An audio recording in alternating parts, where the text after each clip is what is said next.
Hello, good morning बेटा। अभी हम लोग नाइन्थ क्लास केमिस्ट्री पढ़ रहे हैं। चैप्टर चल रहा है आपका second, that is matter around us pure.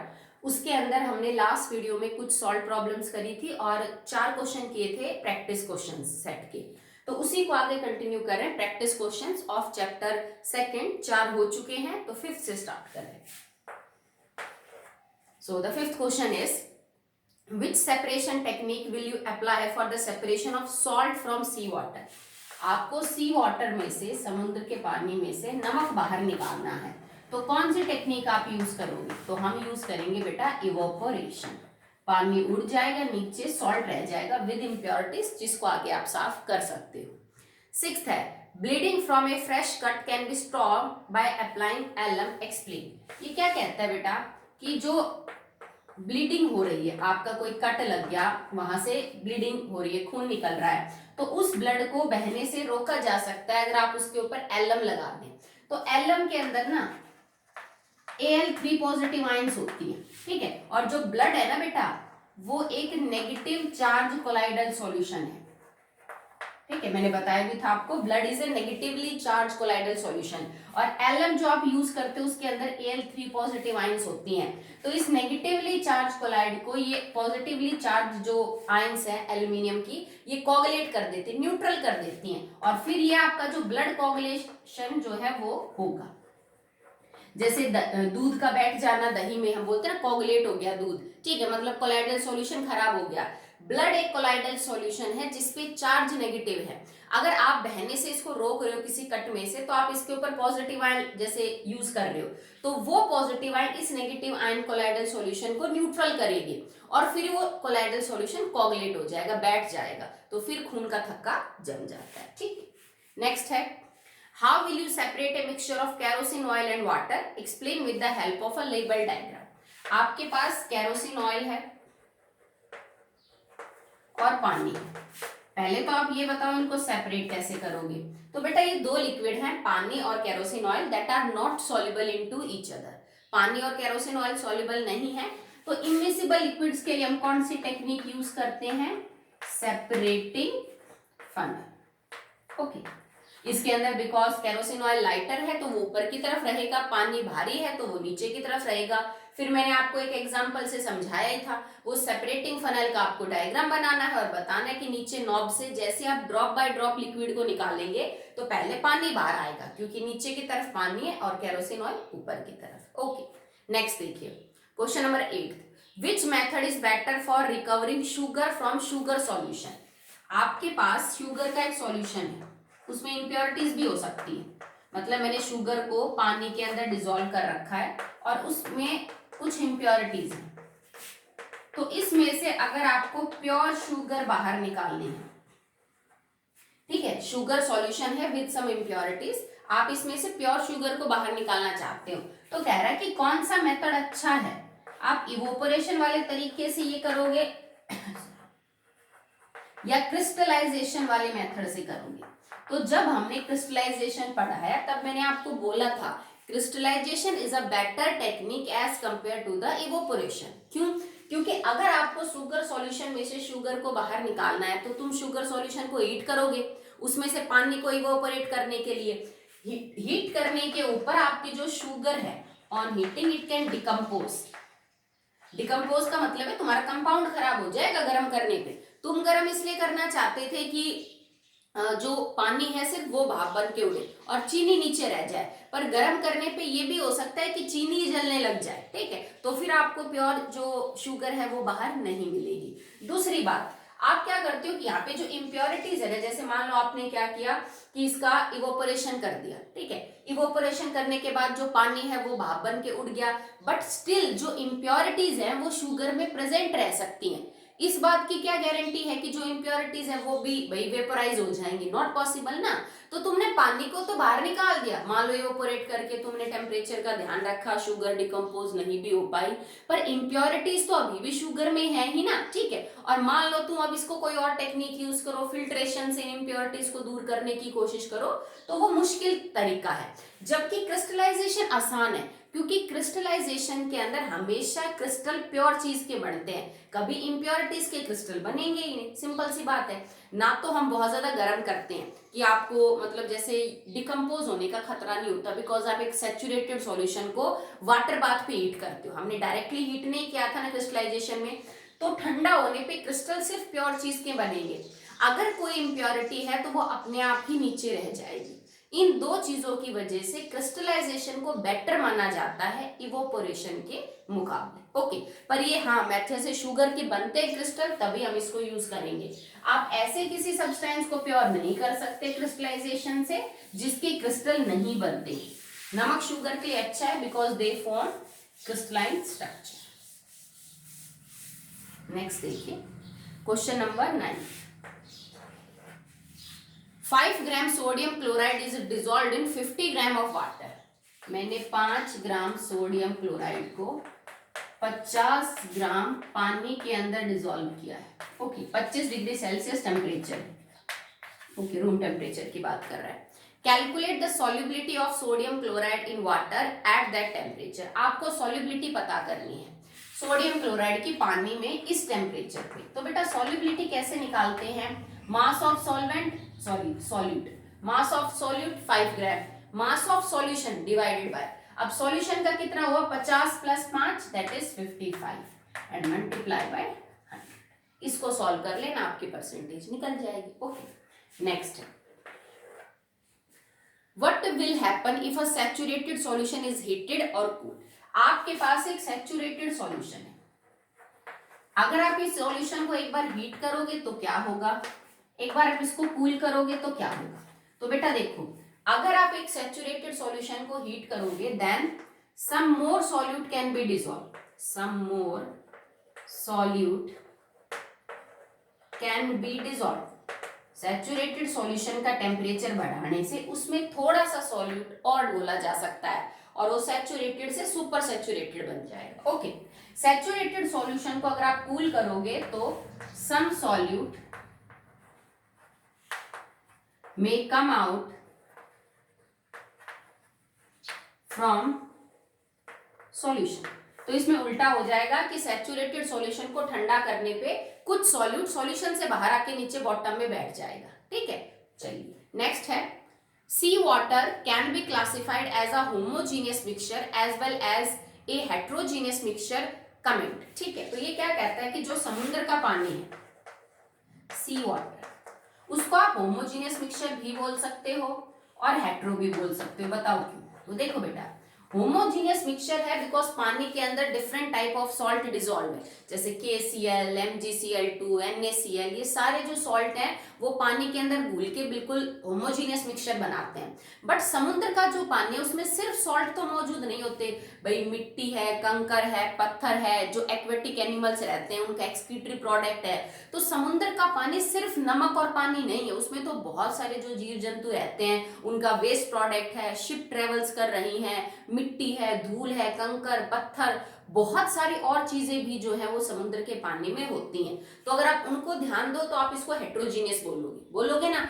अगर सिर्फ आप ये सोचते हो कि नमक और पानी ही होता है समुद्र में तो उसको होमोजीनियस बोला जा सकता है, but sea water contains many impurities, that's why we can say that it is a heterogeneous mixture. Okay, चलिए नेक्स्ट देखिए, explain why 11th now the 12th question is explain why fractional distillation but not simple distillation is used to separate a mixture of two miscible liquids whose boiling point differ is about 25 degree Celsius. ठीक है, ये क्या कहना चाहता है आपसे कि भाई अगर दो लिक्विड्स के बीच का बॉइलिंग पॉइंट का डिफरेंस 25 डिग्री सेल्सियस या उससे भी कम है तो हम सिंपल डिस्टिलेशन यूज नहीं करते हैं, फ्रैक्शनल यूज करते हैं। कारण बताइए। तो उसका कारण वही है जो मैंने आपको फ्रैक्शनल डिस्टिलेशन वाले टॉपिक में समझाया था। अगर बॉइलिंग पॉइंट में अंतर कम है ना, तो जब आप एक लिक्विड को हीट करके उसके वेपर बनाते हो तो उसके साथ साथ दूसरे के वेपर भी बढ़ जाते हैं, क्योंकि डिफरेंस कम है, थोड़े बहुत वेपर दूसरे वाले के भी आ जाते हैं। जैसे मान लो एक का 50 डिग्री सेल्सियस टेम्परेचर बॉइलिंग और एक का मान लो 60 है, तो जैसे ही 50 डिग्री आएगा इस लिक्विड के तो बनेंगे ही बनेंगे vapour, but it is quite possible कि 60 वाले के भी थोड़े वेपर बन जाए। ठीक है, तो फिर हम उसमें वो फ्रैक्शनलेटिंग कॉलम यूज करते हैं ताकि लंबी डिस्टेंस तक ट्रेवल करना पड़े और ये वेपर कुछ दूरी पे जाके वापस कंडेंस हो जाए। ठीक है, अगर तुम सिंपल डिस्टिलेशन यूज करोगे तो तुम फ्रैक्शनेटिंग कॉलम यूज नहीं करोगे, तो आपका वेपर सीधा 50 डिग्री वाले वेपर के साथ चला जाएगा, आगे फ्लास्क में कंडेंस होके फिर मिक्सचर बन जाएगा, आपको प्योर चीज नहीं मिलेगी। तो ज्यादा डिटेल के लिए फ्रैक्शन डिस्टिलेशन वाला टॉपिक पढ़ लेना, उसमें इसका आंसर आ जाएगा। ओके, नेक्स्ट है 13th question. Differentiate between unsaturated, saturated and super saturated solution, give one example in each case. तो ये मैंने आपको बहुत डिटेल में करवा रखा था। सैचुरेटेड सॉल्यूशन जिसमें और सोल्यूट ना घोला जाता हो, अनसैचुरेटेड सॉल्यूशन जिसमें अभी सोल्यूट घोलने की गुंजाइश हो, और सुपर सैचुरेटेड का मतलब है आपने किसी सैचुरेटेड सॉल्यूशन को हीट करके उसमें और ज्यादा सॉल्यूट को घोलने की टेंडेंसी बढ़ा दी है, that is known as a super saturated solution. Example वगैरह बुक में मिल जाएंगे, मैंने आपको काफी करवा रखे हैं। ठीक है, तो देखिए लास्ट क्वेश्चन है इस टाइप में 14।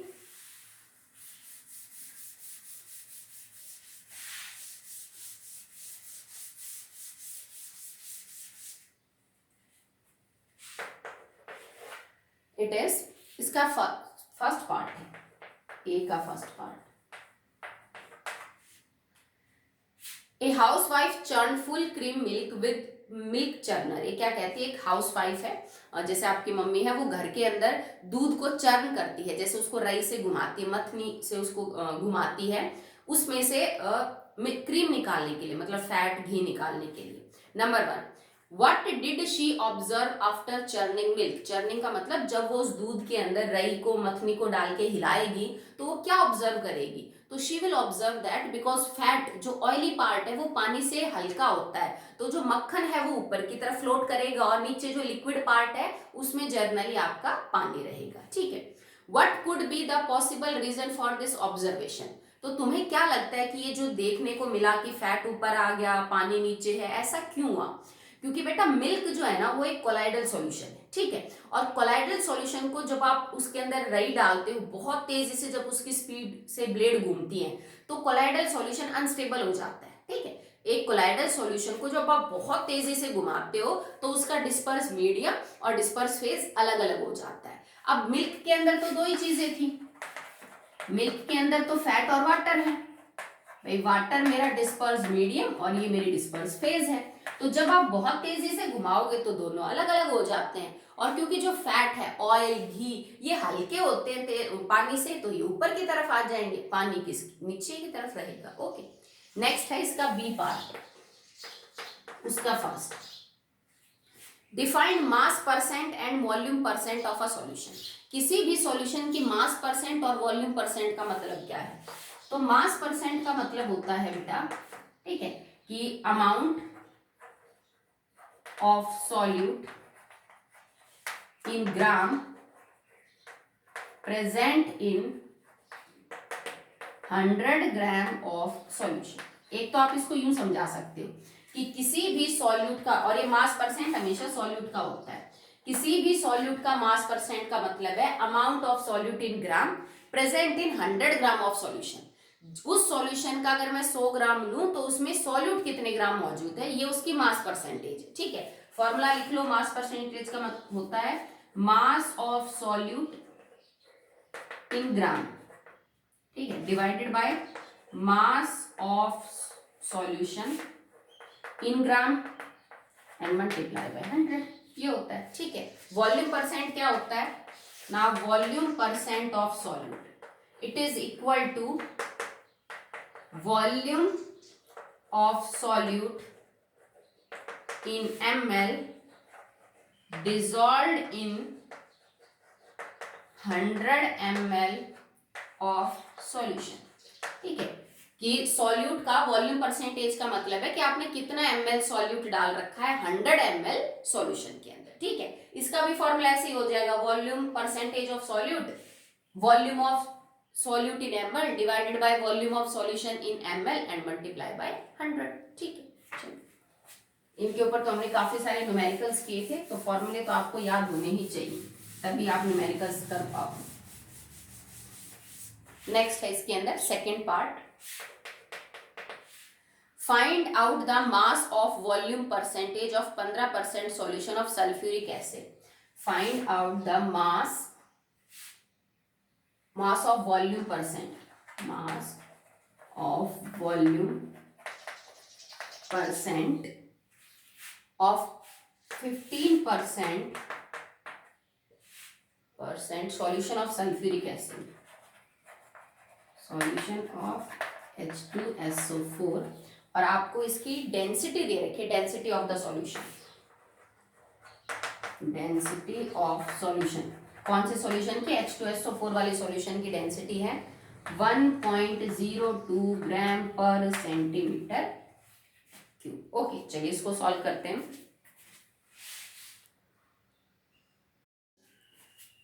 Let's solve it. तो देखिए सबसे पहले इसके अंदर क्या हो रहा है बेटा, mass of volume percent of 15% solution of H2SO4 आपको निकालनी है, फाइंड आउट कर। तो ये चीज तो आपको पता करनी, मास ऑफ वॉल्यूम परसेंट का मतलब है मास बाय वॉल्यूम, ठीक है। तो मास देखो, एक थी वॉल्यूम बाय वॉल्यूम परसेंट, एक था आपके पास मास बाय मास, और एक मैंने बोला था मास बाय वॉल्यूम।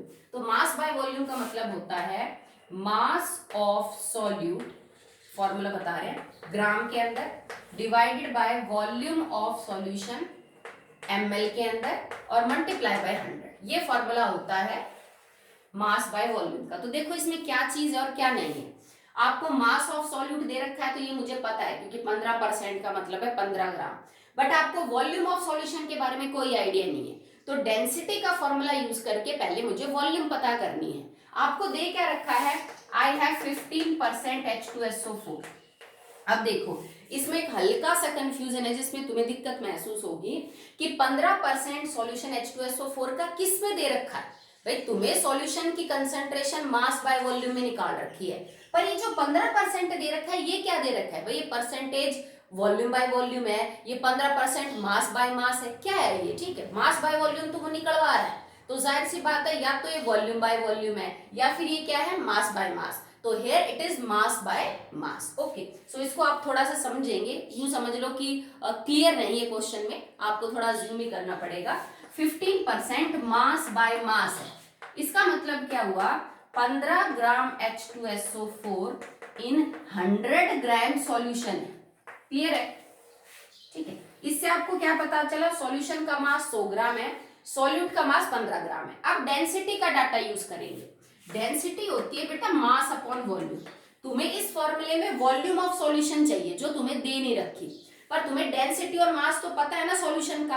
तो now what will be the volume of solution, it will be mass बटे डेंसिटी, मास ऑफ सॉल्यूशन बटे में डेंसिटी। अब मास बताओ कितना है सॉल्यूशन का, 100, तो 100 बटे में डेंसिटी क्या है 1.02, ठीक है भाई। ऊपर आपका 100 ग्राम है, डेंसिटी आपकी ग्राम पर सेंटीमीटर क्यूब है, समझ रहे हो, this is in gram, this is gram per centimetre cube. तो बटे में सेंटीमीटर क्यूब को मैं ऊपर ले जा सकती हूँ, गुणा में सेंटीमीटर क्यूब, तो ग्राम से ग्राम कट जाएगा। आप इसको सॉल्व करोगे तो आपका आंसर आएगा 98.04 सेंटीमीटर क्यूब, और 1 सेंटीमीटर क्यूब 1 मिलीलीटर के बराबर होता है। तो मैं इसको यूं लिख सकती हूँ, और 98.04 मिलीलीटर, ठीक है। तो आपको ये पता चल गया कि एक्चुअली जो सॉल्यूशन तुम्हारा 100 ग्राम है जिसका मास, उसकी वॉल्यूम जो है वो 98.0 ml है, ठीक है। कम होती है ml वॉल्यूम, और मास इसका ये है।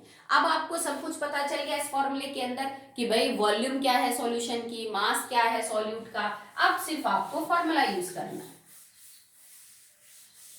ठीक है। So now by using this formula, mass by volume percent क्या होगी सॉल्यूशन की, मास ऑफ सॉल्यूट 15 ग्राम, क्योंकि H2SO4 मेरा सॉल्यूट है, बटे में नीचे क्या निकाल के लाए हम, volume of solution 98.04 and multiply by 100। तो यहां से आप जब सॉल्व करोगे तो तुम्हारी मास बाय वॉल्यूम का जो आंसर है वो आ जाएगा। इसमें एक हल्का सा डाउट था कि 15% H2SO4 किस हिसाब से दे रखा है, क्योंकि अगर तुम वॉल्यूम बाय वॉल्यूम मान के चलोगे तो ऑब्वियस सी बात है आपका आंसर ये तो बिल्कुल भी नहीं आएगा। ठीक है, मास बाय वॉल्यूम तो मान नहीं सकते क्योंकि वो तो निकालना है, तो इसमें थोड़ा सा ध्यान रखना। वैसे मैं इसको सही क्वेश्चन नहीं बोल सकती क्योंकि ऐसा कंफ्यूजन से तो फिर बच्चा कोई भी आंसर निकाल सकता है। वो मास बाय मास भी मान सकता है और वो वॉल्यूम बाय वॉल्यूम भी, जब तक कि कुछ भी क्लियरली मेंशन ना कर रखा। ओके, चलिए लास्ट क्वेश्चन करते हैं इस टॉपिक का।